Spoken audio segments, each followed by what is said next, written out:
Olá, eu sou Eduardo Wolff, editor do Estado da Arte, e hoje o nosso Estado da Arte Entrevista é com um colunista nosso, colaborador de longa data já, professor do INSPER e agora autor do livro Educação Básica, Financiamento e Autonomia Regional, pela editora Alameda, o professor Vinícius Miller. Vinícius, muito obrigado por estar aqui conosco aqui na redação do Estadão. Vamos começar pelo seguinte, vamos dar o serviço. O seu livro vai ser lançado no dia 27 de agosto, que é uma segunda-feira, às 18 horas, no próprio INSPER, certo? Isso, Quem perfeito. debate com você lá? Como é que vai ser a conversa? Teremos um debate mediado pelo professor Carlos Mello, um cientista político, consagrado. Teremos também Naércio Menezes, que trabalha numa interface entre educação e políticas públicas. Então, tem vários artigos, vários estudos sobre impacto de investimento em educação. E com Priscila Cruz, que é fundadora e diretora da ONG Todos pela Educação, que também estuda bastante, é bastante conhecedora do tema de educação no Brasil. O seu livro trata de um tema que é caro aos brasileiros, é curioso isso, né? É um dos temas que nunca sai de cena, não precisa ser período eleitoral para que se fale da importância de educação, né? No entanto, parece que a gente não tem acordos muito consensuais, não temos muito consenso do ponto de vista das pesquisas no que diz respeito ao que é eficaz em transformação na área da educação. Você, como historiador da economia, recuou para o século XIX, para o período do Império, e você estuda 3 regiões, na verdade, né? Isso. Como é que foi assim o recorte? O que você escolheu para falar no livro e como é que você fez essa escolha lá no século XIX? Tem primeiro um debate historiográfico. Durante muito tempo nós identificamos como sendo a origem daqueles que seriam os nossos problemas centrais no período colonial. Esse é um debate antigo, vem da década de 30 no Brasil, e que de alguma maneira dominou o debate historiográfico desde então. E que nos promoveu aí autores clássicos da historiografia brasileira e da relação entre história e economia, que identificavam, portanto, na colônia os nossos principais itens ou que relacionavam esse baixo desenvolvimento brasileiro. De uns anos para cá, na verdade algumas décadas já, há uma revisão disso, e que tenta identificar não na colônia, mas no século XIX, o que seriam os fundamentos desse desenvolvimento brasileiro, ou do baixo desenvolvimento em alguns setores, enfim, em alguns itens da nossa história. E aí eu fui buscar, portanto, no século XIX por causa disso. Quer dizer, o século XIX é entendido, então, recentemente, nas últimas décadas, no máximo aí algumas décadas, como sendo o berço de alguns problemas que não adianta a gente procurar na colônia, mas a gente tem que olhar no Império, tem que olhar no século XIX. Tem motivo para isso. O motivo mais conhecido para isso é porque no início do século XIX, algum avanço da pesquisa nos mostra que no início do século XIX, PIB americano era muito parecido com o PIB brasileiro, ou alguns elementos que compõem a nossa mensuração sobre riqueza eram muito parecidos nos Estados Unidos e no Brasil no início do século XIX. E ao fim do século XIX, a diferença favorável aos Estados Unidos era muito grande. E, portanto, aconteceu alguma coisa no século XIX que nós não acompanhamos ou tivemos alguma dificuldade para acompanhar. Então, por isso, um pouco fui olhar para o século XIX. A outra questão é porque, então, há um olhar muito característico sobre o século XIX, também de uma historiografia muito consolidada, que enxerga no século XIX brasileiro uma organização política muito centralizada na mão do Império. Razoável, é um Império. O Império tende a ser muito mais centralizado do que se comparado, evidentemente, a uma república que veio depois e que tinha como marca o federalismo. Então essa centralização exagerada do Império acaba por marcar o debate sobre o século XIX no Brasil, de modo que nós chegamos a alguns extremos, ao meu entender, de identificar, então, que a desigualdade entre regiões brasileiras deveu-se no século XIX à posição que o Império assumiu em relação a essas regiões, porque o Império, sendo tão centralizado, qualquer medida que ele tomava, qualquer movimento que ele fazia, impactava sobremaneira aí nas regiões brasileiras. Você toca num tema que é bastante importante ainda hoje para a discussão brasileira, do Pacto Federativo. Se discute muito essa questão ainda, né? Quão pesada é a figura do Estado brasileiro e a centralização do poder do Estado brasileiro em relação às demais regiões. E isso tem um efeito para a educação, é claro, mas vamos deixar isso um pouquinho de lado e vamos voltar a um outro aspecto dessa sua primeira fala, que é a seguinte. Ao analisar isso, você escolheu, não por acaso, Rio Grande do Sul, São Paulo e Pernambuco. Por que você fez esse recorte? Porque até para já direcionar novamente o espectador aqui, que é leitor do Estado da Arte, para o seu texto de segunda-feira, as suas colunas que saem às segundas, né? E nesse caso especialmente dedicado a uma passagem do livro, e aí você discute um pouco isso, um certo mito de transferências de renda e riqueza de regiões no Brasil. Como é que foi essa escolha daí? Então, por dois motivos, na verdade. Primeiro, porque essas três regiões representam, enfim, passagens muito importantes da história brasileira. Pernambuco é a região mais tradicional da economia brasileira, levando em consideração, portanto, todo o período colonial, produção de cana-de-açúcar. Quer dizer, Pernambuco é o grande centro da produção de cana, que é o nosso produto mais tradicional desde o período colonial. O Rio Grande do Sul, ao contrário, é mercado interno. O Rio Grande do Sul pouco exportador ao longo dessa história, o que, portanto, o diferencia dessa trajetória econômica brasileira mais tradicional e mais isolado, mais distante dessas decisões que são entendidas como mais importantes ou centrais na história da economia brasileira. E São Paulo é a região que inverte a sua posição ao longo do século XIX de uma região muito também presa ao mercado interno, uma região de passagem entre Rio Grande do Sul e Minas Gerais, enfim, um pouco mais pobre, São Paulo, né? Quer dizer, uma região que até metade do século XIX era uma região relativamente pobre no Brasil, para a região mais rica com a ascensão do café. Então, de alguma maneira, essas três regiões representavam três grandes modelos, ou três, tipos ideais para a gente entender a formação econômica brasileira. Perfeito. Uma Nordeste, canavieira, tradicional. São Paulo na transição da riqueza do século XIX para se tornar a região mais rica a partir daí, meados do século XIX.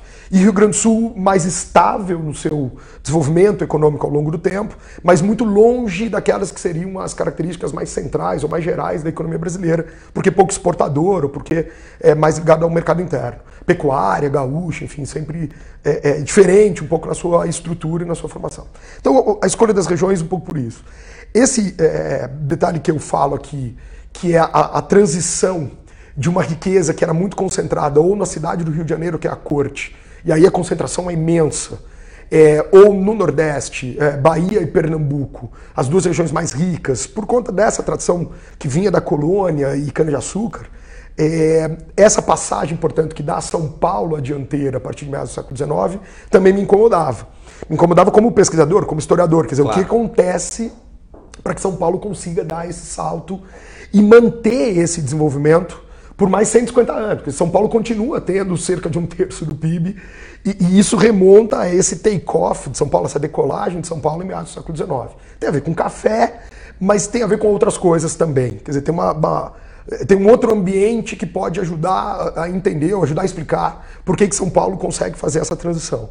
Então é um pouco isso. Agora, esse ponto que você levanta, que eu levanto no livro, eu levanto no artigo, que é a questão das transferências entre as regiões, ou do governo central às regiões, é relacionado ao que eu estava falando antes. Quer dizer, essa excessiva centralização do governo imperial é entendida como regra por uma historiografia mais tradicional no Brasil, acabou por dar ao governo central a possibilidade de, ao manejar os seus recursos muito centralizado, definir como cada região poderia se desenvolver ou como cada região teria aí sucesso. Em outras palavras, chegamos a ter uma historiografia importante que diz que a transferência do polo de desenvolvimento mais robusto, mais, enfim, efetivo, do Nordeste para São Paulo, para o Centro-Sul, que encaixaria São Paulo, Minas Gerais, Rio de Janeiro e também Rio Grande do Sul, Paraná, enfim, teria acontecido porque o governo central retirava, de algum modo, por uma política fiscal, ele retirava e transferia recursos do Nordeste, a região mais rica, Pernambuco e Bahia, para o desenvolvimento ou de um modo que favorecia o desenvolvimento do Centro-Sul. Sim, historiadores importantes defenderam essa tese. Sim, Evaldo Cabral de Melo tem um capítulo sobre isso num livro importante dele que chama O Norte e o Império. E ele tem um capítulo, portanto, sobre as transferências fiscais e ele, de alguma maneira, dá eco a um debate que acontece no século XIX, fundamentalmente representado por um político importante, por uma figura importante do século XIX, que é o Tavares Bastos. Tavares Bastos muito defensor da descentralização, e um dos argumentos do Tavares Bastos é que a descentralização facilitaria a vida da região Nordeste, do Norte, como eles chamavam, porque evitaria esse privilégio que o governo central daria, em tese, à região Centro-Sul. Alguns estudos apontam uma centralização excessiva, ok? Ninguém discute que a centralização era excessiva, mas, ao olharmos os dados, identificamos que não só a centralização não é tão excessiva a ponto de eliminar alguma autonomia que as regiões tinham para tomar as suas atitudes, para fazer as suas políticas locais. Então essa autonomia existe, mesmo sendo pequena, ou mesmo sendo, enfim, comparativamente ela é menor do que nós tivemos depois. E muito menos a transferência do governo central é um jogo, Eduardo, é um jogo fiscal entre o que o governo central arrecada naquela região e o que o governo central gasta naquela região, né, ou repassa aquela região. São saldos. Então, se o governo central arrecada mais do que repassa, de alguma maneira aquela região tem um saldo com o governo central, tem algo a receber, em tese, do governo central. E o contrário, quando o governo central arrecada menos do que ele repassa, significa então que aquela região é privilegiada pelos repasses do governo central. E isso não acontece no Centro-Sul. Essa hipótese de que há uma transferência, portanto, de recursos fiscais do norte para o Centro-Sul, porque o governo central arrecadaria mais no norte e repassaria mais ao Centro-Sul, os dados não mostram isso. Perfeito. Mostram exclusivamente para a cidade do Rio de Janeiro. A capital do Império. É a corte. A corte. Aí faz sentido. Aí a gente identifica, claro. Mas não faz sentido para as outras regiões do Centro-Sul. Ou seja, não é um dos fatores não a explicar é um dos fatores, o take-off na decolagem de São Paulo naquele momento. O que a gente pode dizer é que São Paulo, abre aspas, foi tão explorado pelo governo central quanto foram Bahia e Pernambuco. O núcleo do problema continua a ser a centralização. Sem dúvida. Sem dúvida. Vou me permitir aqui extrapolar um pouco claro. do livro, aproveitar a sua presença para justamente fazer uma comparação com o cenário contemporâneo. Claro, né? claro. Quer dizer, o Brasil discute, como a gente falava no primeiro bloco, aqui na primeira parte dessas questões, o Brasil discute permanentemente a questão do pacto federativo, do centralismo excessivo, dos gastos do governo federal, de maior autonomia para as regiões. E parece que o tipo de discussão do século XIX inverte o sinal geográfico e social no século XX e XXI, e nós temos Sul e Sudeste em queixa com relação ao patamar de transferências para o governo central, que supostamente seriam então utilizadas para equilibrar uma espécie ou de dívida histórica ou desigualdade socioeconômica com relação a Norte e Nordeste. Né?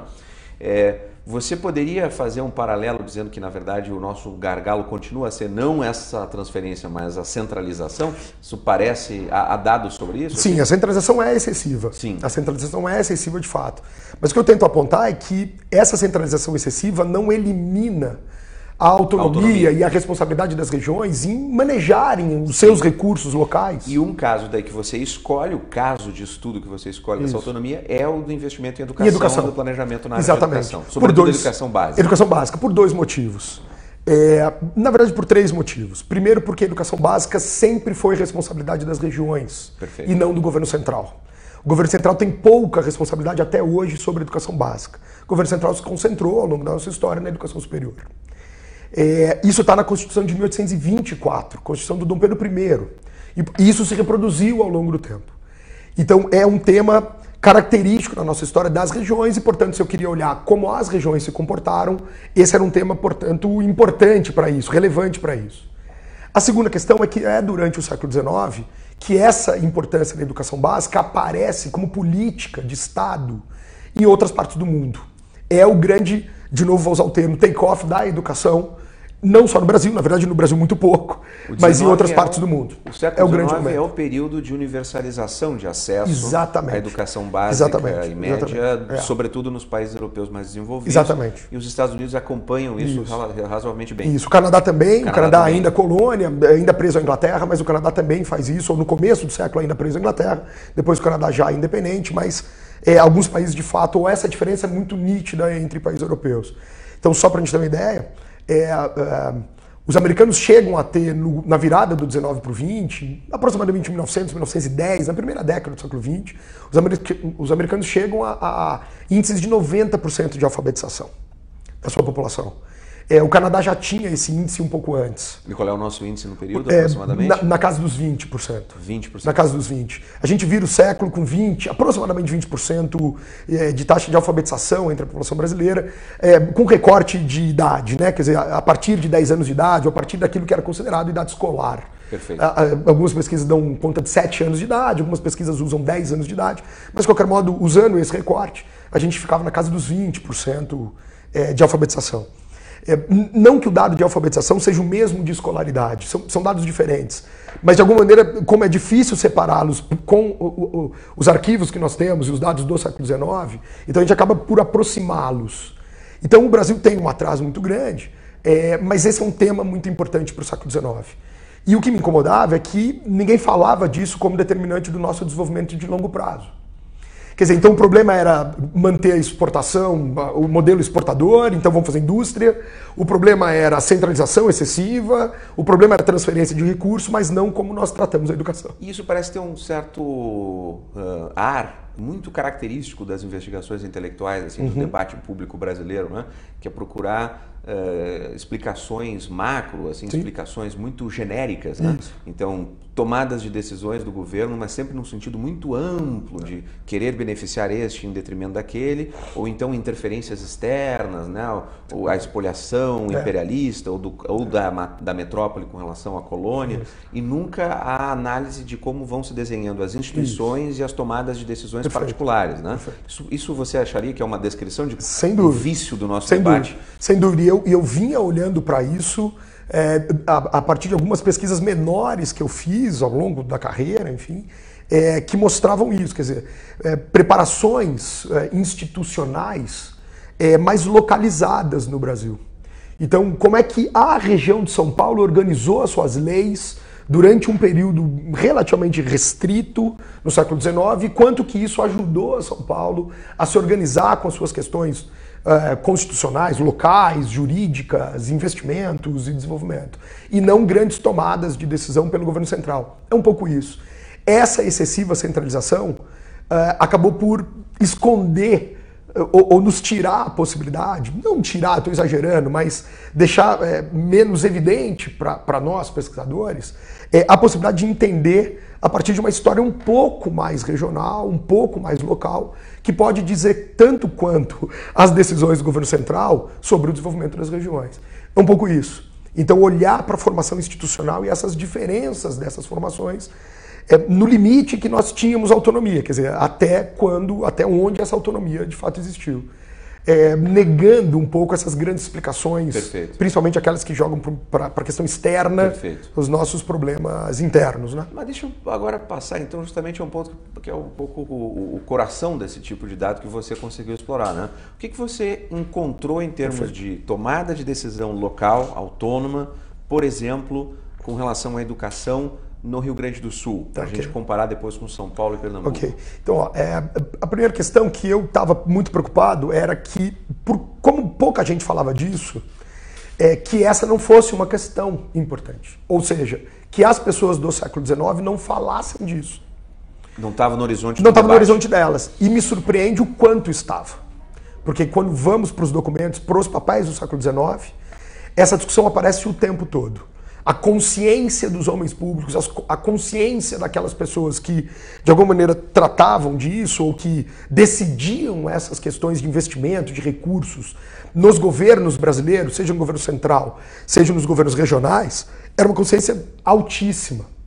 O detalhamento que essas pessoas tinham sobre, por exemplo, os funcionamentos dos sistemas escolares de outros países que apresentavam resultados melhores, era um detalhamento muito aprofundado. Então, assim, diretor da instrução pública do Rio Grande do Sul faz um relatório de 150 páginas em 1860, contando sobre a sua viagem para a Holanda, para que ele pesquisasse e vivenciasse durante 4 meses o sistema educacional holandês. E ele volta com todas essas informações detalhadas, com planos, portanto, para a aplicação disso na região dele. Então o conhecimento e a importância dada por aquelas pessoas é muito grande, o que me surpreendeu, porque ninguém falava disso. E parecia, portanto, que não era um tema da época, relevante para a época, ou da época, mas os documentos mostram que era, que as pessoas falavam disso, que elas sabiam exatamente o que estava acontecendo fora do Brasil e a importância disso para o desenvolvimento, enfim, e para o desenvolvimento social. Então essa foi uma questão. A outra questão, então, era olhar a educação, porque ela sempre foi, a educação básica sempre foi regional. Então, como essas regiões se comportaram em relação à educação? A primeira coisa, e que de fato eu fiz, era olhar para o investimento. E não só o investimento no sentido, o valor do recurso que era destinado, mas como que isso sinalizava um modo que o governo regional se posicionava. Então, por exemplo, o Rio Grande do Sul é muito mais estável ao longo de um período de 80 anos, e note que esse período de 80 anos que eu olho na pesquisa, ele passa do Império para a República, e é de propósito isso, para perceber que com o federalismo isso não mudou muito. Você pega um momento de transição extraordinariamente importante, com grandes impactos, do Império para a República, e consegue identificar se tem grandes mudanças ou não. Exatamente. Ou não. Perfeito. E não tem. E o Rio Grande do Sul, por exemplo, que é a sua pergunta específica, ele é mais estável ao longo desses 80 anos. No patamar de investimento. No patamar de investimento, em relação ao seu orçamento. Ao seu orçamento, ok? claro. É claro que é proporcional. O que significa dizer que, a princípio, ou em tese, poderia acontecer uma situação, e que em alguns momentos de fato aconteceu, que proporcionalmente o investimento do Rio Grande do Sul, da província do Rio Grande do Sul, depois estado do Rio Grande do Sul, na educação básica, que é a responsabilidade do governo regional, era proporcionalmente muito maior do que o investimento análogo aí de Pernambuco, feito por Pernambuco. Mas Pernambuco, por ser muito mais rico, per capita, ou conseguia ter, mesmo que proporcionalmente ao seu orçamento, um investimento menor, conseguia ter per capita um investimento muito maior. Em termos absolutos era muito maior. Mesmo que isso tenha acontecido em alguns momentos, essa não é a regra. A regra é que, mesmo quando a gente olha para valores absolutos ou per capita, e não a proporção do orçamento do Rio Grande do Sul, o Rio Grande do Sul gastou mais com a educação, ou investiu mais em educação básica do que Pernambuco durante os 80 anos. De maneira mais estável.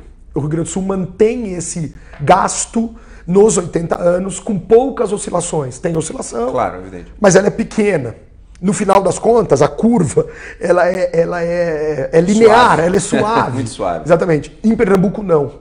Os índices são mais baixos, com alguns poucos momentos de grande crescimento, mas que são seguidos por períodos relativamente longos de queda para patamares muito baixos, como era no período anterior. São Paulo também é um pouco mais estável. Qual é o grande diferencial de São Paulo, já que a gente vai... São Paulo, o investimento maior de São Paulo, e aí é a segunda parte que eu tento levantar, que é como é que essa hierarquia de gastos sinalizava àquela população, como é que o próprio governo entendia a sua função. O que era mais importante para aquele governo, para aquela região. No Rio Grande do Sul, educação é o maior orçamento. Em todos os 80 anos. Ano a ano. Nesses 80 anos, tem que retomar os dados aqui, mas talvez nós tenhamos 5 anos que o Rio Grande do Sul não teve o seu maior orçamento efetivado à educação. E sobretudo a educação básica. Básica, sempre básica. Porque aqui o pessoal já pensa... Sempre básica. Bolsa CAPES. Não é educação superior, porque a educação superior é do governo central. E é um projeto de universalização só da segunda metade do século XX. Exatamente, é outra conversa. É educação básica. Perfeito. O Rio Grande do Sul gasta, portanto, ou usa do seu orçamento aproximadamente 14, 15%. Essa é a média de gasto do governo do Rio Grande do Sul, 14, 15% do seu orçamento durante os 80 anos, com algumas oscilações, mas oscilações pequenas.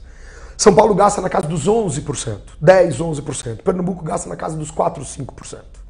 Então isso dá uma diferença no longo prazo, são 80 anos que eu pesquiso, não só dos gastos, efetivamente, qual é o recurso que está indo para a educação, mas como que esse governo sinaliza à sua população o que é mais importante, o que é prioridade da sua região ou da sua administração. Então dá muita diferença. Além disso, dá diferença em relação aos outros gastos. Quer dizer, essa hierarquia começa a identificar os outros gastos. Então, por exemplo, não foi incomum no começo do século XX, em Pernambuco, na casa aí de 1900, 1910, que a soma dos salários do judiciário de Pernambuco fosse maior do que todo o gasto com educação básica que a região fazia. Uma coisa que não tem absolutamente nenhuma conexão com o tempo presente, né? É isso. Agora, mas assim, o caso de São Paulo parece notável, porque justamente se discute muito o que faz com que São Paulo tenha decolado, como você mesmo tinha descrito antes. O patamar de investimento em educação do Rio Grande do Sul é maior. É maior. A estabilidade é um pouco maior também. Né? Sim. Que outros fatores você incluiria ali, então, para tentar compreender essa decolada São Paulo. de São Paulo? É o café. Aí a dúvida ela é mais focada. Assim, nós temos um boom do café a partir de meados do século XIX. Um dado, que está em outra pesquisa minha, na verdade.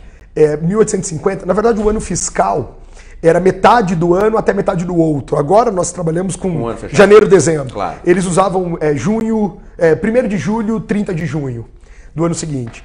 A primeira vez que São Paulo ganha mais por imposto, recolhe mais imposto sobre exportação de café do que exportação de cana, é exatamente o ano de 1850 e 1851, quer dizer, metade de 50, primeira metade de 51. Então é o mesmo momento. É a grande virada. É a grande virada. O que eu entendo que São Paulo aproveitou melhor essa oportunidade. A combinação entre investimentos em infraestrutura, São Paulo era muito forte. O Rio Grande do Sul, o maior gasto era a educação. Pernambuco era o 4º ou 5º. Oscilava entre 4º ou 5º. O judiciário pernambucano era muito mais caro do que toda a educação básica de Pernambuco. São Paulo é o segundo. Ou seja, o segundo maior gasto de São Paulo é a educação. O primeiro é obra. Infraestrutura. Que aí vai viabilizar ou vai ajudar a viabilizar esse take-off do café. Que nós conheceremos depois. Exatamente, a estrada. Está aí a agenda de próximo livro, da sua pesquisa para o próximo livro. Eu tenho algumas coisas relacionadas a isso, pesquisas anteriores. Então acho que São Paulo aproveita bem esse momento. Perfeito. Só para a gente fechar, então, vamos só lembrar qual é a proposta do debate, então, na segunda-feira que vem, dia 27 de agosto, 18 horas, no INSPER, com o Carlos Melo, a Priscila Cruz e o Naércio Menezes. Exato. Nós vamos discutir isso, quer dizer, como que essa diferença do comportamento entre o comportamento gaúcho, sul-rio-grandense, parece que gaúcho tem algum tipo de ressalva. Um país muito peculiar. As pessoas não gostam que fale gaúcho, mas o sul-rio-grandense, portanto, paulista e pernambucano, representam um pequeno recorte, evidente, eu não teria que olhar para outras regiões do país. De uma divisão maior. De uma divisão maior, mas um pequeno recorte de como o comportamento das regiões, num prazo alongado, pode ter revelado traços do desenvolvimento, características do desenvolvimento de cada um, olhando para a educação básica como fundamental para o desenvolvimento de longo prazo da sociedade, do país. Então essas diferenças estão muito mais em como cada região se comportou em relação, no caso, à educação básica, que tem um impacto no desenvolvimento econômico, social, do que em decisões do governo central. Não são as decisões do governo central que determinaram isso ou exclusivamente determinaram isso. Ainda vale para hoje? Vale fundamentalmente para hoje. Excelente. Vale fundamentalmente para hoje. Muito obrigado aqui pela entrevista. Imagina, parabéns pelo livro. Não deixem de ler, então, a coluna de segunda-feira do Vinícius, de comparecer na segunda-feira no INSPER para acompanhar um debate de tão alto nível assim. E aproveito para recomendar o podcast desta semana do Estado da Arte, que foi sobre Fausto na literatura, e com os professores da USP, Marco Mazzari e Juliana Pérez, e a professora da Unesp, Patrícia Mas. Muito obrigado e até o próximo Estado da Arte Entrevista. Até lá. Obrigado, Eduardo.